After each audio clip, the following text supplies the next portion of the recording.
Giacomo Righetti per Baby TV, siamo qui con il mister della Trizium, Mauro Pizzocchero. Mister, le chiedo in primis quali sono le sue sensazioni sulla partita e poi anche cosa è mancato secondo lei ai suoi ragazzi per trovare quello slancio in più per la vittoria. Allora, secondo me è stata una partita dove sicuramente quella che doveva fare i 3 punti eravamo noi. E se avessimo giocato questo tipo di partite le precedenti avremmo qualche punto in più sicuramente. Sulla partita di oggi posso recriminare, sono stati bravi loro sul gol senza dubbio.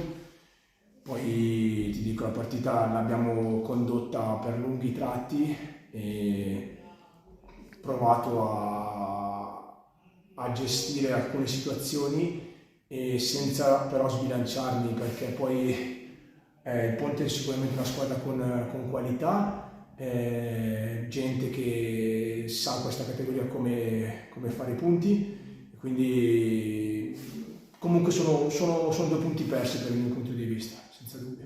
Cosa cambia secondo lei con questo match in ottica promozione, considerando anche che domani gioca il Mapello? Allora, sicuramente in ottica promozione adesso noi ci siamo posti come obiettivo ogni domenica, quindi non sto adesso a dire Mappello, sicuramente il Mappello sta facendo un campionato straordinario, è ben allenato, ha ottimi giocatori, probabilmente gli sta girando anche qualcosa in più rispetto ad altre squadre come possiamo essere noi. Domenica abbiamo il big match tra l'altro a Mappello e sicuramente andremo per provare a fare i 3 punti. La ringrazio, mister. Grazie a te. Siamo qui con Paolo Acerbis, portiere del Ponte San Pietro. Per lui oggi una partita speciale, considerando gli anni che hai vissuto anche con la Trizium. Ti chiedo in primis quali sono le tue sensazioni a riguardo sulla partita, com'è stata a livello emozionale e poi cosa ne pensi del risultato. Ma allora, personalmente sono subentrate tantissime emozioni. Trezzo, come tanti sanno, è casa mia, resterà sempre casa mia. Qua ho passato degli anni fantastici, quindi tornare dall'avversario la prima volta è stato particolare.